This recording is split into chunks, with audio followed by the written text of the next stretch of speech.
Mr. Administrator, your leadership and vision at TSA is greatly appreciated. You and I share the goal of moving TSA in a better direction. In your budget request, there are areas that are encouraging and show that resources, which seem to shrink year by year, are being allocated to programs and areas where they are most needed. On the other hand, there are areas that are cause for concern.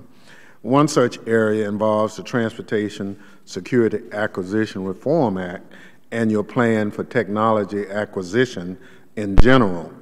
The act, of which I was an original co-sponsor, was signed into law in December of 2020 and 175 boarding pass scanners.